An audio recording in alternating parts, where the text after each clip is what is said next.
দক্ষিণ ত্রিপুরা জেলার একেবারে ভারত বাংলাদেশের সীমান্তবর্তী এলাকা প্রান্তিক মহকুমা সাব্রুমের উপজাতি অধ্যুষিত এলাকা হিসেবে পরিচিত মাগরুম এডিসি ভিলেজ।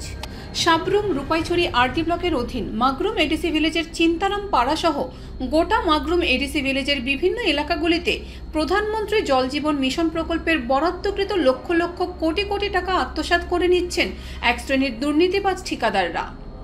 আসন্ন লোকসভা নির্বাচনকে সামনে রেখে সাব্রুম মহকুমার মাগরুম এডিসি ভিলেজের চিন্তারাম পাড়ায় উপজাতি অংশের লোকজনরা কিভাবে বসবাস করছেন তার খোঁজ খবর নিতে গিয়ে সংবাদ মাধ্যমের ক্যামেরায় ফুটে উঠল জল জীবন মিশন প্রকল্পের নামে লক্ষ লক্ষ টাকার দুর্নীতির অভিযোগের খবর। মাগরুম এডিসি ভিলেজের চিন্তারাম পাড়াতে জল জীবন মিশন প্রকল্পের প্রায় 55 লক্ষ টাকার স্পেশাল জলের টিউবওয়েল বসানোর বরাদ্দ পায় শান্তিবাজারের মল্লিক কোং নামে এক বেসরকারি কোম্পানি। পুরো দক্ষিণ ত্রিপুরা জেলার DWS দপ্তরের সাথে একনিষ্ঠভাবে জড়িত দুর্নীতিবাজ ঠিকাদার প্রমোদ মল্লিক এবং অনুপম মজুমদারের মতো দুর্নীতিবাজ ঠিকাদাররা। সহজ সরল উপজাতি মানুষের অভিযোগ, দুর্নীতিবাজ ঠিকাদাররা জল জীবন মিশন প্রকল্পের সাইনবোর্ড বসিয়ে কোনো প্রকার মিটিংয়ের মারফত অঙ্কন না করিয়ে এলাকার উপজাতি মানুষদের বর্তমান সমাজে বোকা বানিয়ে দপ্তর থেকে নির্মাণ কাজের মোটা অঙ্কের বিল নিয়ে নিচ্ছে।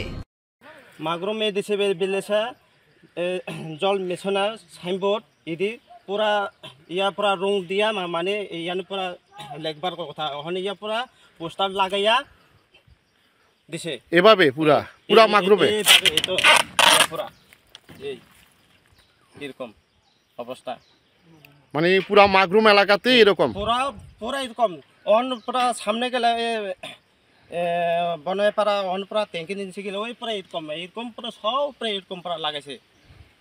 সব রাস্তা রাস্তা পুরা গেলে তো সব পুরা শীতের ওসে লিখবার কথা, শীতের ওসে লিখছে না, শীতের পুরা লেখবার কথা অন পুরা লিখছে না, ইয়া লাগাই দিছে পোস্টার। এটা তো সরকার টাকা ওনানে দিছে অন পুরা তারা নি খাই কি তারা খাই আর হ্যাঁ তারা খাই, তারা নাই খাইলে এমনি হ্যাঁ পারিনি, তারা না খাইলে বনাম যাব টাকা সরকারি টাকা, তারা খাই আরি কাজ করে না,